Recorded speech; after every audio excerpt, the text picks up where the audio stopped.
Alright, we have made it to the final Nostalgia Talk Christmas bonus of 2023, looking back on nostalgic and obscure Christmas movies, TV episodes, or specials from our childhoods. To wrap it up for the year, I'm looking back on Merry Christmas, Drake and Josh. I'm a big Nickelodeon kid, and Drake and Josh was a huge part of my childhood. I'm actually planning a Drake and Josh related Nostalgia Talk for the beginning of 2024, so I think that this is a good one to finish the retrospectives off with for this year. This special aired on Nickelodeon almost a year after the series ended, and to me kind of serves as a follow-up. We all know that Drake and Josh always get themselves into some kind of a mess every episode, and this movie is no different. So let's begin. Drake and Josh's parents, Walter and Audrey, take off for their Christmas in the tropics, while Drake, Josh, and Megan stay behind in San Diego. Which, honestly, doesn't sound too different. As they get in the cab driving them to the airport, Walter says to Josh, "Don't let Drake do anything weird." Meanwhile, Drake and Megan both head home with Drake in his car and Megan on her motorcycle. When did she get her motorcycle license? And she stops by a car full of teenagers, who laugh at Megan and try to race her, but she heads off way faster than that car could ever go. At home, Josh is setting up a very large inflatable snowman, and once he manages to get it set, Megan cuts the string and it floats away. I see that a year after the series ended, nothing's changed. Megan's still as mischievous as ever. Josh tries to chase the snowman, but he can't keep up to it. Drake and Josh make it to Josh's workplace at the premiere, which seems to have been transformed from a movie theater into a shopping mall, as Josh states that Walter and Audrey should have stayed home for Christmas. Drake tells Josh to quit complaining because sad people are not invited to his party.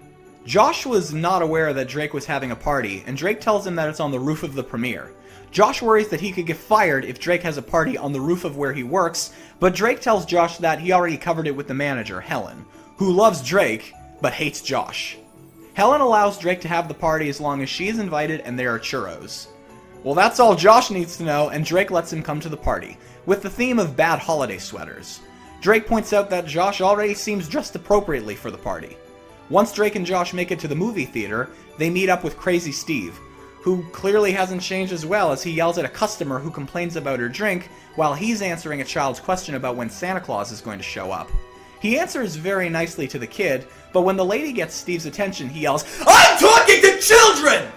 Then Helen arrives after being stuck in traffic due to, as she puts it, some crazy snowman up in the sky. Josh tells Helen that it was his, and Helen handles that by twisting Josh's neck. Jeez, I know that Helen hated Josh, but that's just straight up abuse. Helen shares her excitement for Drake's party with him, adding that she's also going to be celebrating her divorce after being married for only 5 weeks. Helen also has Drake play Santa Claus for the kids, which was apparently what Josh was going to be doing, but Helen claims that he's too skinny. Honestly, I think Josh would have made a good Santa. There was one episode of the show where he was taking a bath and he put the bubbles and suds on his face like a beard and he went, "Ho ho ho, merry bathtub!" And he played the role of Santa for his little alligator toy. Like he was like, "Have you been a good boy this year? No? Well then under you go!" Josh wonders what he's going to be doing instead, and Helen was ready for that. While Drake plays Santa for the kids, Josh plays the role of his bag of presents. Right away, when Drake meets the first kid, he asks him if he has an older sister, and has him rate her on a scale from 1 to 10. And Josh just looks like, of course. Finally, Walter and Audrey make it to their vacation destination, a very big island with what their tour guide refers to as a bungalow right by the beach. Audrey complains that it's a hut, but the tour guide says that the locals refer to it as a bungalow. Walter claims that it looked nicer in the brochure. Once the tour guide pries the door open, a flock of seagulls fly out. Even inside, it's pretty bad.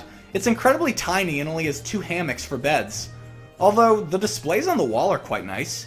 Audrey asks the tour guide the difference between the hut and a regular bungalow, and the tour guide answers that this one has a radio.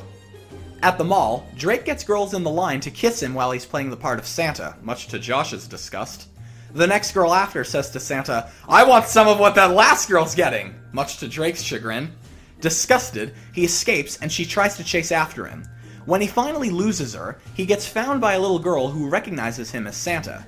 Not knowing what to say as he's still trying to hide from the last girl, he tells her that he works for Santa and asks the little girl what she wants for Christmas. Her wish is simply for her family to have the best Christmas ever, just as Drake gets spotted by the girl he was hiding from.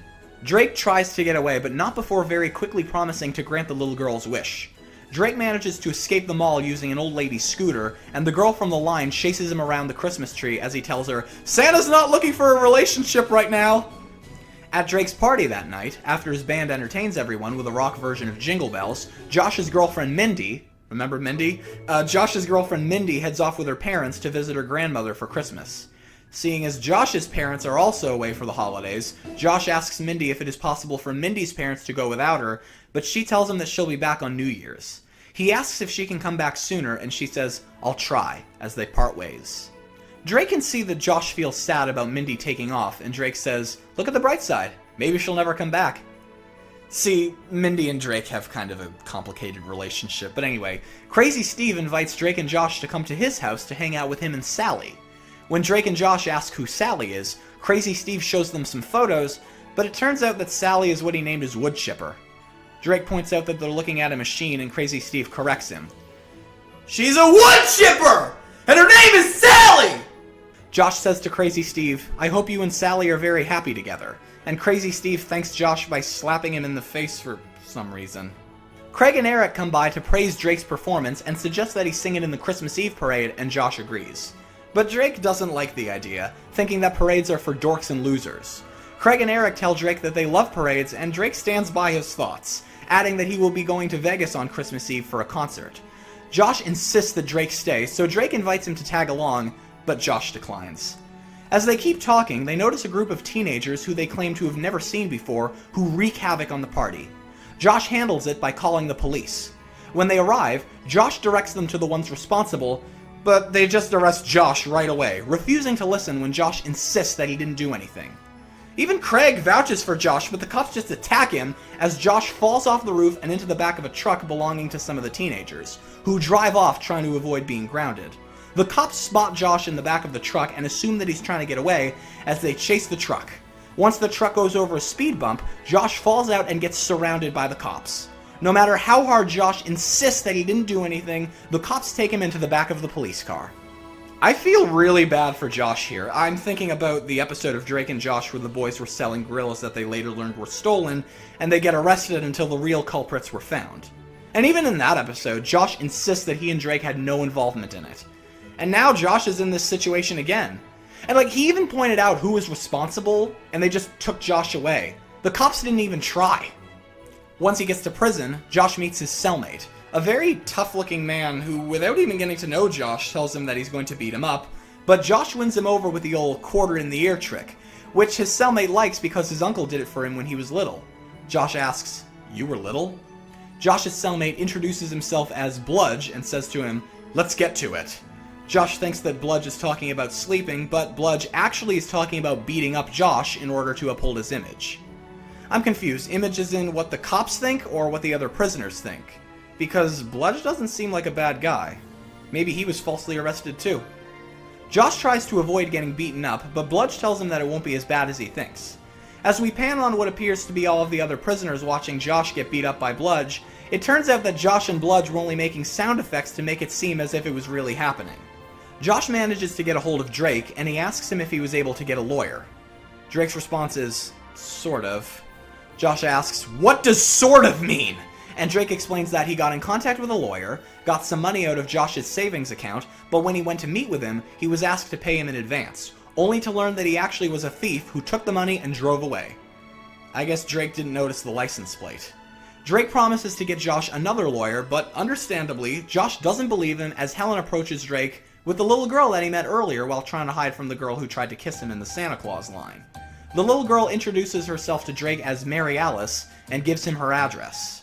Drake appears confused, and Mary Alice reminds Drake that he promised her earlier that her family would have the best Christmas ever. Eventually, Drake remembers their encounter, and he asks her how she knew it was him playing Santa, and Mary Alice tells him that she's a huge fan of Drake's music and could tell that he was playing Santa by listening to his voice. Mary Alice tells Drake that she told her family that they were going to have the best Christmas ever because of Drake, and they didn't believe her. But Mary Alice believes that Drake can keep his promise, with Helen adding that you can't break a Christmas promise. Mary Alice explains to Drake and Helen that she lives in a foster home with 5 other kids whose foster mom is in the hospital. Their foster dad had to get a second job at night because of this, and he told the kids that sometimes Santa can't come to all of the houses in the world, making Mary Alice worry that the family wouldn't have a good Christmas until Drake promised her the best Christmas ever. Mary Alice is so relieved that she gives Drake a hug as Drake and Helen start to tear up. After Mary Alice's older brother Luke calls her over to leave, Drake realizes that he's in a bit deeper than he thought as Crazy Steve cries with him and Helen.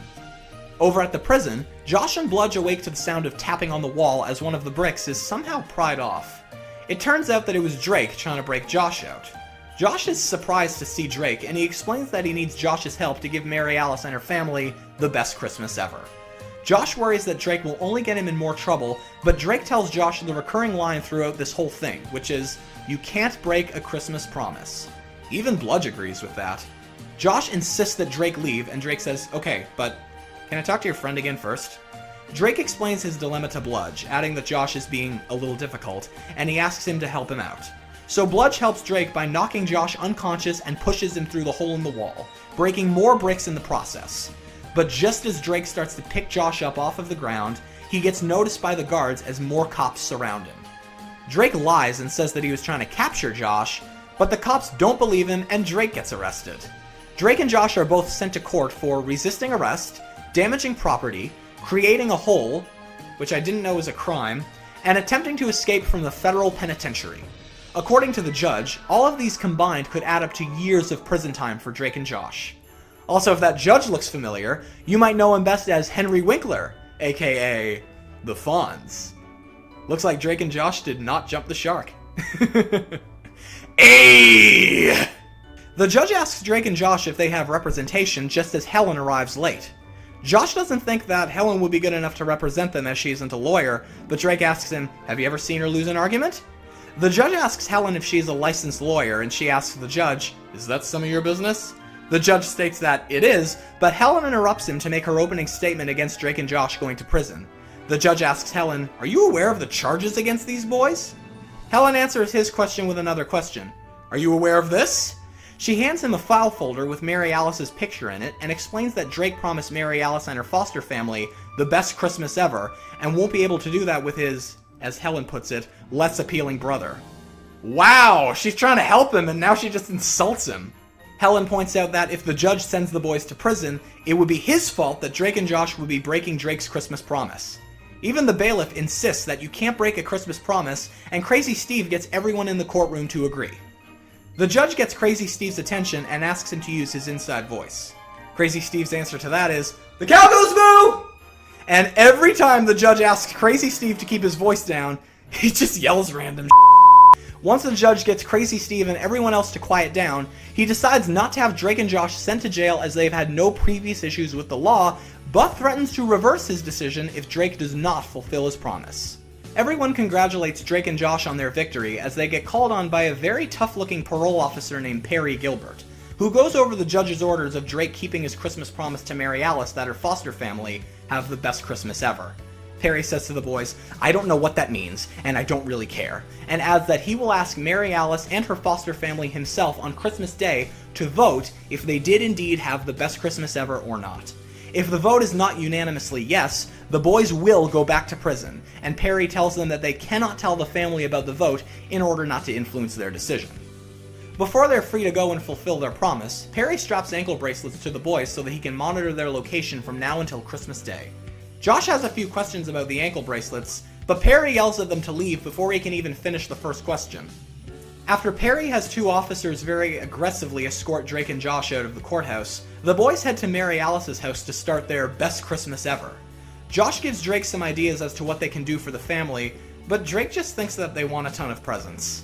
To find his way to Mary Alice's, Drake uses a GPS that he bought for $6 that tells him when to turn instantly when he has to, causing him to crash into a fire hydrant that squirts water all over the boys' English teacher, Miss Hafer, who yells, "I hate you, Drake Parker!" Well, I see Miss Hafer hasn't changed either, but hey, at least Drake didn't use Miss Hafer's car to crash into the fire hydrant. Any lovers of Drake and Josh know what I'm saying? As they keep going and figure out their plans, they get pulled over by Perry, who gives Drake a $400 ticket for reckless driving. He barks at Drake, "Drive better!" The GPS claims that the boys have arrived at their destination, but seeing as that information is way off, Josh throws the GPS out the window. Drake tells Josh, "You owe me $6. Finally, the boys make it to Mary Alice's house and are introduced to the rest of her foster family, which includes a foreign boy named Zigbee who speaks in some kind of strange language, constantly arguing twin sisters Lily and Violet, and a know-it-all kid named Trey. When Lily and Violet see Drake, they argue over which one of them loves his music more, and it quickly turns physical. Drake asks if anyone is in charge, and Mary Alice answers that their foster dad Greg is at work, and in that case, the one in charge is Mary Alice's teenage brother Luke, who we saw earlier when Mary Alice was talking with Drake and Helen about her life. Luke could care less about Drake and Josh, and as he leaves, Mary Alice tells the boys that he can be grouchy, which Zigbee agrees with. I think. Josh asks Mary Alice what language Zigbee's speaking, and even Mary Alice doesn't have an answer. Over at Walter and Audrey's bungalow or hut in the tropics, Audrey listens to the weather report on the radio, and apparently they're calling for very heavy wind. Audrey doesn't like the sound of this and asks Walter if they can go home, but Walter tries to look at the positive side by preparing dinner. He uses a lobster to open a coconut, but the coconut milk gets on Audrey's face as the lobster grabs Walter's, crotch. Just thinking about how I can word that without having to bleep it out. At Mary Alice's house, Josh talks to the family about what Christmas means to him, and Drake meets Greg, the family's foster dad. Greg tells Drake that he and his wife Leslie usually foster kids who are more challenging. Drake agrees that the kids really are an interesting group, and Greg praises Drake for what he and Josh are doing for them. He also tells Drake that Perry came by the house and threatened him with prison time if he told any of the kids about the vote. Just as Greg leaves to go visit Leslie at the hospital, Perry walks by and spots a group of teenagers playing basketball in the street and offers them $50 if they do a task for him. Back at the house, Josh asks the kids if they would like to make gingerbread cookies together, but Trey has everyone make noises with their mouths. Josh tries to bring the focus back to making cookies, while Drake just encourages the kids to keep going with the mouth noises. Drake thinks that this is plenty to make them happy, but Josh doesn't think that it would give the kids the best Christmas ever. While Drake and Josh argue, things immediately go wrong in the kitchen. Zigbee eats all of the ingredients, Lily and Violet fight again, and Trey just keeps going with his noises. Mary Alice is the only one not engaging in any of it. At the end of the day, Drake and Josh head home but get jumped by teenagers, the very ones who Perry spotted earlier. Turns out Perry's offer to them was to strip them of their clothes so that he could write the boys a $400 ticket for public nudity. Unaware that Perry was the one responsible for this, Drake and Josh try to explain that they were jumped, but then Drake's car gets taken away. Drake asks, "Why are they taking my car?" And Perry answers, "I told them to. Because it's blue." Still without clothes or a car, Drake and Josh make it home, and when Megan sees the situation that they're in, she tells them, either put on some clothes or join a gym. At night, while Megan is practicing her oboe, Drake and Josh ask her for her help to get back at Perry, and when she finally gives in, she asks, "What's in it for me?" Drake offers Megan a Smith Royal oboe, whatever that is, if she can get Perry to leave them alone. Josh and Megan are impressed that Drake can pull that off, and Drake explains that his friend Trevor, the idiot, as Megan refers to him as, had a grandfather who was first oboe player for the Fresno Philharmonic and gave Trevor his oboe when he retired, a Smith Royal in mint condition, which he donated to Drake. Excited over the possibility of getting what apparently is the best oboe in the world, Megan takes the chip out of Drake and Josh's ankle bracelets so that Perry won't be able to track them down, while also yanking out Josh's leg hair to see if it would hurt him. Man, even when Megan's helping them, she still has to find some way to screw with them. She attaches the chip to a remote control helicopter, and when she gets it to take off, Perry gets notified and looks at his GPS to see where he thinks Drake and Josh are headed, so he takes off to find them. Meanwhile, Drake and Josh have to head back to Mary Alice's house, but Perry got rid of their car for no reason. So Josh's coworker Gavin lets the boys have his sister's motorcycle while she's away. That sweater that Gavin's wearing immediately just makes me think of Bluto from Animal House. When the boys get to the house, Josh tells them what their plans are for the day. They're going to pick out a Christmas tree and decorate it with ornaments made out of household items. The only one who seems interested is Mary Alice. And the only one who takes no interest in anything that Drake and Josh are doing for the family is Luke, who Drake finds outside listening to music away from everyone else. Drake says to Luke, "We're all going to pick out a Christmas tree. You coming?" Luke's answer is, "I'm busy." Drake tells him that everyone else is going, and Luke says, "Well, I'm not." Josh educates the family on the different kinds of Christmas trees and says to them, "Whatever tree we pick, we're going to cut it down ourselves," as Trey lectures everyone about paper cuts, and continues with that as everyone heads to the woods to get their tree. Drake finally shuts him up when he brings an axe to cut the tree, and Lily and Violet immediately start arguing over who's going to do the honors. As they chase each other for the axe and Josh warns them not to, Drake notices that Zigbee's not with them.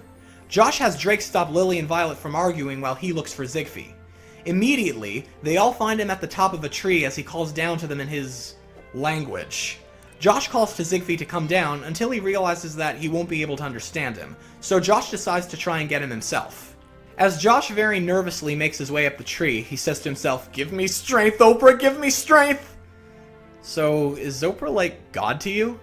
But Zigbee already made his way down the tree, and when Josh notices, he falls down as Drake chases Lily and Violet to try to get the axe away from them, and they all run over Josh's chest. Zigbee decides that this looks like fun, and he joins them, also running over Josh. Meanwhile, Perry tracks down what he thinks is Drake and Josh to some kind of park that kind of looks like a golf course. But what he doesn't know is that he's actually chasing the helicopter that Megan attached the ankle bracelet chips to, as she enjoys watching Perry get irritated. So I'm just gonna assume that Drake and Josh and the gang didn't find a tree, because Josh takes an old lawn chair from an alley and decorates that for the family instead. The family is unimpressed, so Josh has Drake plug it in, and one of the bulbs explodes. Trey complains, "That's pathetic," and while Josh does agree, he points out that it looks better if anyone was to squint. Everyone does so for themselves, and nobody's really satisfied with it. Mary Alice asks Drake, "When does this Christmas start to be the best?" In the tropics, the storm hits while Walter and Audrey are trying to relax in their hammocks. Audrey complains that this is not a nice Christmas, and Walter tries to get Audrey into the spirit as he starts singing Christmas carols over the sound of the wind. As she joins in, their hut totally falls apart. Over at Drake and Josh's house, while the boys are sleeping, Megan puts the chips back into their ankle bracelets and sets off a bomb of some kind in their room to wake them up. She very angrily tells the boys that Trevor called earlier, and when she asked him about his grandfather's oboe, he tells her that his grandfather actually worked in Puerto Rico as a men's room attendant. Drake tries to blame it on Josh, who switches it to Drake. Drake explains that they both lied, and Josh again says that it was all Drake, but Megan doesn't care which one of them it was, and she backs out of helping Drake and Josh with Perry. The next day at Mary Alice's, Drake and Josh plan on taking the family Christmas caroling, and they teach everyone how to sing the 12 Days of Christmas. Drake tries to teach Zigbee how to speak English to sing the 7 Swans a Swimming line, even trying to get him to read his lips, but he still hears it in his own language. Not knowing what else to do, Drake goes with the flow. But the only person who has no interest in going caroling is Luke. But Drake is adamant on the whole family going, and seeing that Luke is interested in basketball, Drake makes a deal with him. If Drake can perfectly shoot from where he's standing, Luke has to go caroling with them. Luke doesn't think it's possible, but he accepts Drake's offer. And Drake misses. But Drake doesn't give up. He admits to Luke that he also has no interest in going caroling with Josh, and doesn't care about Luke rejecting life, but knows that he cares about Mary Alice, and Drake tries to get Luke to join them for her. But even that isn't enough to get Luke to tag along. But somehow, Luke does tag along, only just watching everyone sing from the sidewalk of their homes. And every house they go to, they just shut the door on them right after the partridge in a pear tree. No one's really enjoying themselves, but Drake gets an idea, and he brings his band over to sing the 12 Days of Christmas with the kids for the entire neighborhood. As usual, Luke has no interest in singing, but on the final verse, Josh has everyone chant, "Luke! Luke! Luke!" And Luke gives in and sings, "5 golden rings!" even continuing all the way to the end of the song. I think this is the first time I've seen Mary Alice and her entire foster family happy at the same time in this whole movie. Everyone enjoyed it so much that Josh pitches the idea of singing in the Christmas Eve parade, but Drake still doesn't seem interested. But when he sees how happy everyone is, he gives in. But there's one person who is not so happy. Anybody want to guess who it is? Our old friend, Officer Perry Gilbert. Although nobody really had any problem with Drake's performance, everyone really enjoyed themselves and seemed really confused when Perry showed up. At home, while Drake looks at their collection of tickets that the officer wrote them, he and Josh wonders how they'll be able to keep their promise to give Mary Alice's family the best Christmas ever, with Perry constantly on their case. Josh does some research and manages to locate Perry's mother. The boys don't hesitate. They pay Perry's mother a visit and explain their story to her. But according to his mother, it's unlikely that Perry hates the boys, and it's actually Christmas that he hates. She explains to them that when he was little, he actually was the opposite. He loved Christmas. For years as a kid, he wanted a monkey for Christmas, and one morning he woke up early to see what Santa Claus had left him, and to his surprise, his wish for a monkey had come true. He was so happy that he let the monkey out of his cage, but the monkey started wreaking havoc immediately and jumped out the window. Drake and Josh then realize that because Perry's Christmas was ruined when he was a kid, he doesn't think that anyone else should enjoy Christmas. That actually explains Perry's line to the boys, "I don't know what that means," when he was going over the judge's orders to give Mary Alice and her foster family the best Christmas ever or go to prison. Drake thinks that all hope is lost, but Josh has an idea. He finds a website called mysweetmonkey.com and orders Perry a nice monkey with its own certificate of sweetness as a Christmas present for Perry. Back on the island, Walter is trying to get him and Audrey off, but he learns that the next boat won't be leaving for 3 days. But Audrey already beat him to it. She's already left the island on an inflatable raft, and Walter swims after her. On Christmas Eve, Drake, Josh, Drake's band, and the kids are all setting up for the parade. Josh shows them their float, and everyone loves it. Josh says that it's the best float in the parade. Drake points out that the snow is real, and Mary Alice is amazed that Drake has seen real snow, as they live in San Diego. Trey complains that every time Mary Alice sees a movie with snow in it, she goes on and on about wanting to see real snow, but Luke, Violet, and Lily call Trey out for making fun of Mary Alice. A parade assistant informs everyone that the parade will begin in 7 minutes as Crazy Steve arrives in his DeLorean, which impresses everybody, and compliments the gang on their float. The assistant informs Crazy Steve that he can't park in the middle of the parade, and Crazy Steve yells, "Put the lime in the coconut!" which frightens the assistant away. Mary Alice asks Drake, "What's wrong with that man?" Drake answers, "No one knows." Meanwhile, in comes Officer Perry Gilbert, who signals Crazy Steve over to him and tells Crazy Steve to remind Drake and Josh loudly that they have to give Mary Alice and her family the best Christmas ever, and they'll go to prison if they don't. It's funny when Perry pushes Crazy Steve to the direction of Drake and Josh and he keeps feeling Perry's bald head. Perry's like, "That's not for you," and Crazy Steve says, "It's warm like honey, I want to rub it." Anyway, Perry gets Crazy Steve to fall for his trick, and in front of the kids, Crazy Steve shouts to Drake and Josh that if they give the kids the best Christmas ever, they will be free of jail.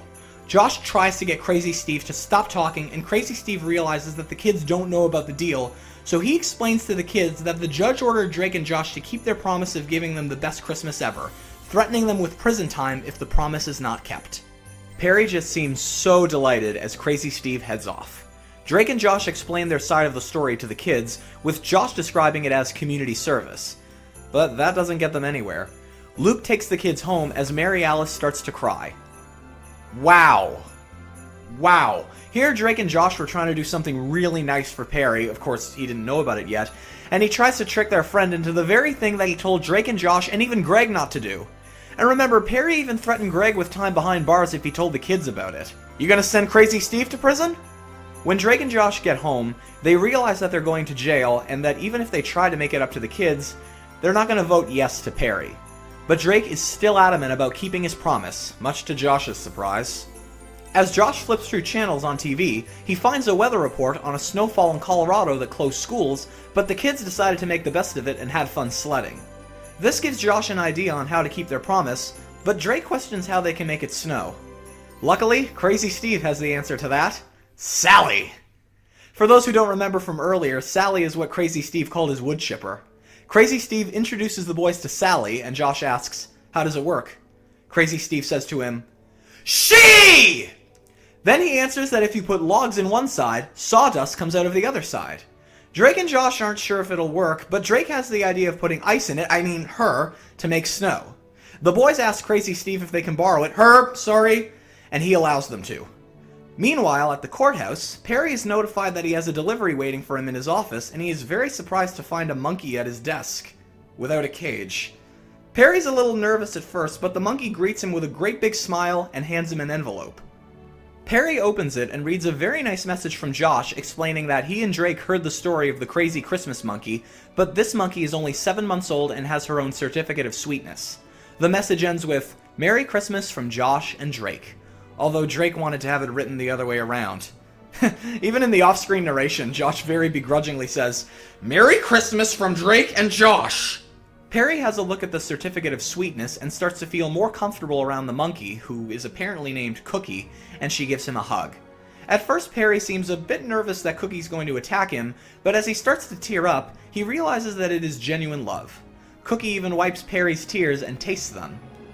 That night, Drake and Josh prepare the wood chipper, Sally, and the ice for their plan for Mary Alice and her family, but they get the attention of Luke. Luke asks what the boys are up to, and Josh tells them their plan, but Luke says, "Why don't you guys do us a favor and just get out of here?" Clearly, Luke is still upset over finding out what's really going on, and he tells the boys that when they get asked if they had the best Christmas ever, they're going to vote no, and that fake snow isn't going to change their minds.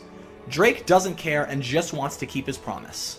When Luke goes back inside, the rest of the kids watch Drake and Josh fire up Sally, and Mary Alice goes outside to see what's going on. But once they get it working, once they get her working, I should have written it that way, the ice only damages lights and decorations on the street as the kids manage to get out of the way before the ice breaks their window. Mary Alice can't believe what she's seeing and just stands there, but Drake gets her out of the way before she gets pelted by ice. Josh is unable to stop Sally and uses a compost bin lid as a shield, but that isn't enough. In one of the houses on the street, a man gives his, I'm just gonna assume wife, his grandmother's blender, but that gets destroyed by the ice too. Josh yells, "We're demolishing the neighborhood!" while he and Drake try to figure out how to stop Sally. But Josh gets knocked out by it as it keeps, Josh gets knocked out by her as she keeps swinging around. With him unconscious, Drake tries to figure out a way to stop it. But he gets knocked out too. The next morning, Christmas Day, Drake and Josh are somehow returned home as Cookie kisses Drake to wake him up. When he realizes what was kissing him, his scream wakes up Josh and they see Perry in their room, who found the boys after they got hit by Sally and returned them home. Which comes as a surprise to me. I'm surprised he didn't write them up a ticket for property damage. But that monkey really turned Perry around and he very graciously thanks the boys for the thoughtful present. Perry also informs the boys that he had spoken with Mary Alice and her foster family, and unfortunately, Drake and Josh are going back to prison. Two cops come into Drake and Josh's room, and before they can handcuff the boys, Drake tries to get away, but there isn't much space in their room to escape as the boys are taken away. But once they get to the living room, they are surprised to see Megan, Helen, Craig, Eric, Gavin, Mary Alice, and her foster family. Even Perry has a smile on his face, so I guess this whole thing was just a setup to get the boys in the living room. The family tells the boys that they were touched by Drake and Josh trying to make it snow for them, even when it seemed like all hope was lost, despite it turning into a disaster. Luke points out that most of what the boys tried to do for the family to get them into the Christmas spirit wasn't fun, and Mary Alice agrees, but they learned a lot from them, even getting their own actual Christmas tree that does not explode when it's plugged in, and made their own cookies and gingerbread house. Lily and Violet admit that not once during the whole thing did they try to kill each other. Josh questions why they didn't do it at their own house, and Violet answers that it's because of what Josh said about Christmas being about doing nice things for others, and while Drake and Josh were trying to give them the best Christmas ever, they wanted to do the same for the boys. Trey adds, "And you shot up our house." Drake then wonders why Helen, Gavin, Craig, and Eric are there, and Helen answers that she heard about the wood chipper incident and wanted to make sure that Drake was okay, and she passed the news along to Craig and Eric. Gavin only came for cookies, and Megan says, "I live here." Off topic a bit, but I'm noticing the Tasmanian Devil Santa Claus decoration on the table. Remember last year when I talked about that cartoon where the Tasmanian Devil came to Bugs Bunny's dressed as Santa? Suddenly, the door knocks, and when Drake sees who it is, he says, "Ew." But Josh is so happy to see that Mindy came back early. She heard that Josh got hit by the wood chipper, and Helen says, "It's okay, Drake's fine." Mindy could care less if Drake is okay, and Mindy asks Josh if the story about him going to jail for absolutely nothing is true, and also asks questions about the monkey. He answers, "A lot's happened," as Mindy immediately goes to the gingerbread house. Eric asks Perry if Drake and Josh have to go back to jail, and Perry answers, "It's not my decision," explaining that Mary Alice and her foster family have to vote, and the answer must be unanimous. So Perry asks the family, "Is this the best Christmas you've ever had?" Everyone thinks it over, and Trey is the first to say yes. Lily and Violet not too long after, and Mary Alice even agrees. And right away, so does Luke. However, there's still one vote left. Zigbee. But of course, Zigbee can't understand or speak English. Everyone tries to get him to say something, and he votes yes. Josh yells, "Hug me, brother!" as everyone celebrates the boys not going to prison and Zigbee finally being able to speak English. Josh is so proud of Zigbee that he tries to get him to keep talking, and Zigbee says, "Murray Chrismilk?" Drake says, "Close enough." Well, hey, at least he's trying. Helen leads everyone in, "We wish you a Murray Chrismilk," until they hear a noise coming from the chimney. When they spot a familiar pair of boots, Mary Alice believes that it's Santa Claus as he gets stuck in the chimney, which Trey saw coming a long time ago. Realizing that he's stuck, Santa Claus breaks through the walls and it's revealed that it's Bludge, and Josh introduces him to everybody as his friend, mentor, and former cellmate. Mindy's confused by the cellmate mention, and Drake asks why he's visiting. Apparently, Josh and Bludge stayed in touch, and Josh wrote to Bludge that he and Drake were trying to help some kids for Christmas. So Bludge does his part. He tells the kids that the real Santa wanted him to bring some presents for the kids, including a Smith Royal oboe for Megan. Helen tells Santa Bludge that she has a present for him. He asks what it is, and she says, "Me!" And Bludge accepts. And it just keeps getting better when Mary Alice notices snow outside, much to Drake and Josh's surprise, and everyone goes outside to enjoy it. I love that Luke is teaching Mary Alice how to make snow angels. Turns out, the snow is a present from Crazy Steve, who made it by feeding Sally cheese. And finally, Walter and Audrey return from their vacation and are surprised to see the snow. Walter has a look at it and asks, "Why does it smell like cheese?" Crazy Steve points out to Drake and Josh that their parents are home and they very happily reunite. Walter asks, "What's going on?" And Drake says, "Christmas!" As everyone just keeps playing in the snow, Drake asks Josh if he thinks it's the best Christmas he's ever had. Josh says, "It will be," as he throws a snowball, or should I say cheese ball, rather, in Drake's face. And that's it! That is the last Nostalgia Talk Christmas bonus of 2023. And what a nice way to end the series with this year. Now normally, Nostalgia Talk Christmas bonus is how Nostalgia Talk ends for the year, but this year, I've got one more Nostalgia Talk coming before Christmas. In the meantime, I hope you enjoyed listening to me talk about Merry Christmas, Drake and Josh, and I hope you guys are having the best Christmas you ever had. See you later.